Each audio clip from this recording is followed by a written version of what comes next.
A serial pedophile from San Diego admits his crimes on video. Now, Team 10 obtained this video that reveals he was a leader in a church community. Investigator Mitch Blocker talked to people who claim this is just the beginning, and Jehovah's Witnesses covered up child abuse for years.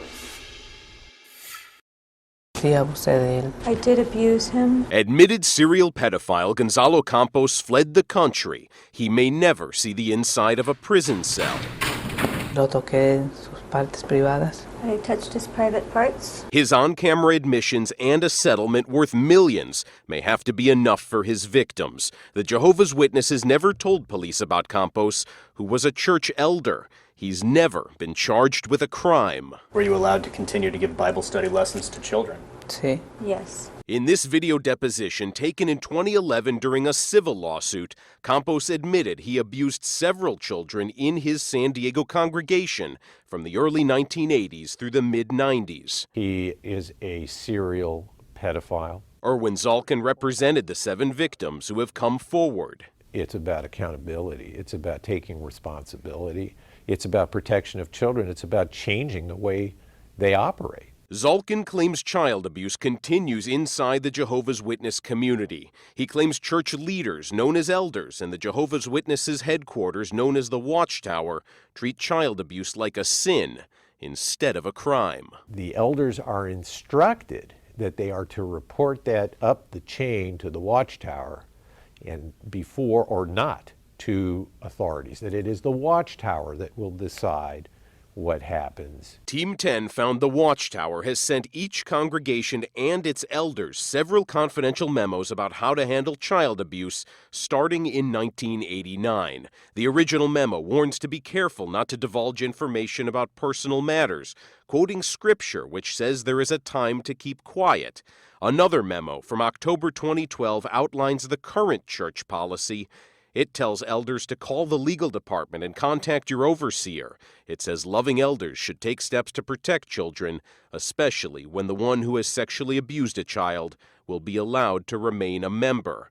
The Jehovah's Witnesses lawyer, Jim McCabe, explained how the church now handles abuse allegations. Today, whenever there's an allegation of child abuse, and local congregation hears about it, they call headquarters and get instructions. Team 10 learned Campos is still a member of the Jehovah's Witness Church. He lives in Mexico, but McCabe says he is not allowed to hold a leadership position.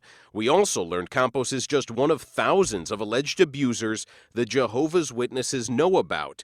A database detailing more than 23,000 allegations of abuse was taken from church headquarters and revealed to the public in 2002. Does the church always report allegations of child abuse to police? No. Under biblical law, a man can only be convicted on the testimony of 2 or more witnesses. McCabe, who is a Jehovah's Witness and elder of his La Jolla church, said the Jehovah's Witnesses have always reported abuse allegations to police when required by law. It became California law in 1997. Our problem is that there are some bad men that sneak into an organization. They've snuck into our organization, they've snuck into other organizations.